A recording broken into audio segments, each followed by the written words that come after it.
guys, it's Tish here. First in this series of some color painting exercises that will be good for Art 1 and good refreshers for my advanced kids. First on this series is working with the color wheel. What you'll need will be your sketchbook, a pencil. You need a container with a lid that you'll be storing your extra paints in. We bought you some new ones this year. They're black with a clear lid. You need a container of water. You'll need brush cleaner, which lives over by the sink. You'll need a little squirt bottle of water, and those will be in and around the art room. You also need your paintbrushes, which are stored over where we've been keeping the pencils and the paints, and they should have your number for your assigned seat so that you will be able to take really good care of these brushes. We have some nice ones for you. Before you start these exercises, you should watch Mr. Lynn's video on how to take care of brushes. And the one thing I would add to his video, he talks about getting all the paint out. He has you check it on his arm to make sure. But another thing is when you're all finished, go to the brush cleaner. Brush cleaner is like hair conditioner for your hair. And you see, when I did that, I found there was still a little yellow in my brush. Treats the brush a little bit, clean it out, squish it a little bit, and then put it in your water and swish it around like Mr. Lynn showed you. To make the color wheel, all you need are the primary colors, yellow, red, and blue. Make a triangle for your primary colors. Make another triangle upside down for your secondary colors. And if you like to keep things really neat, you could take a quarter and make the circles, or you can just draw them in. Let's start with the primary colors. When you put your paint on your palette, this is a palette where you mix your colors. Also, palette can be an arrangement of colors that you're using on a painting. Take your brush and don't put it all the way up to the ferrule. Mr. Lynn talked about the ferrule. We try to keep the paint out of the ferrule of the brush. And go ahead and put your primary colors in. Between each color, take a paper towel and clean the color off your paintbrush before putting it in the water. Keep your water cleaner. Put all your primary colors in. And don't use very much water. We did this already with watercolors. We practiced this, but I want you to get a feel for how acrylic paints are different. Using less water, keeping it thick. This will be the beginning of learning how to mix too. After you have your primary and secondary colors in, your primary colors in, you'll start putting your secondary colors in. I started one here to show you. I want you to be labeling these as you go too. So of course, yellow, I'll put a Y. Orange, red. I have my primary colors in the same order that I just put on here.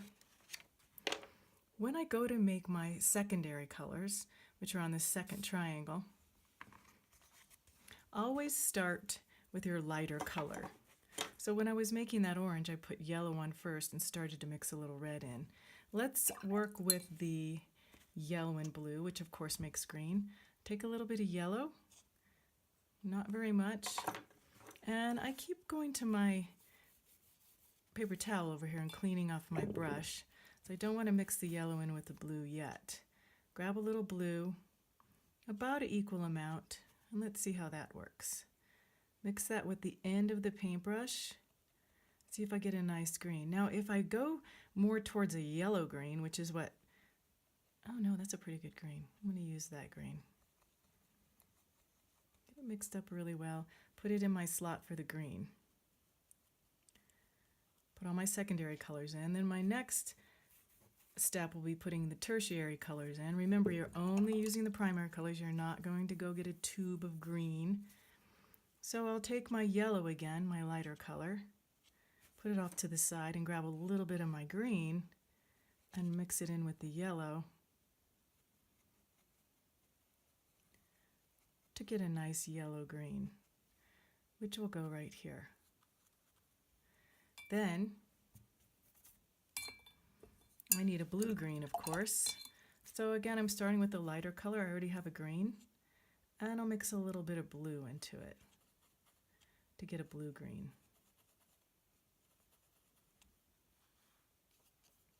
Nice blue-green. Purple's a tricky one because purple can look like mud depending on which red you use.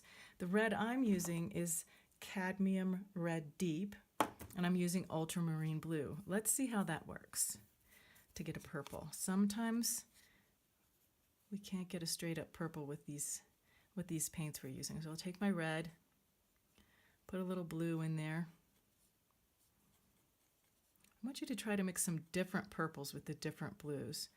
This one's going to end up being a little bit brown and not so purple.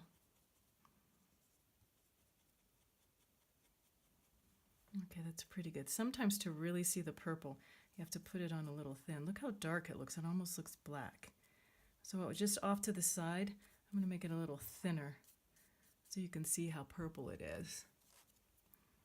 Then I'll take my blue, mix it in more, get a blue purple. Clean off my brush. Now start with red, bring it over by my purple, and add just a little bit of blue to make a red purple. Oops, got too much. Grab some more red. I feel like that's not quite red enough. There we go. To get a red purple. Take a minute to label your colors. My secondaries, purple, green, and orange. My tertiaries, remember you always name with the primary first.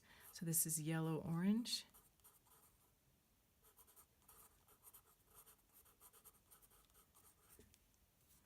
Red, purple, or red, violet.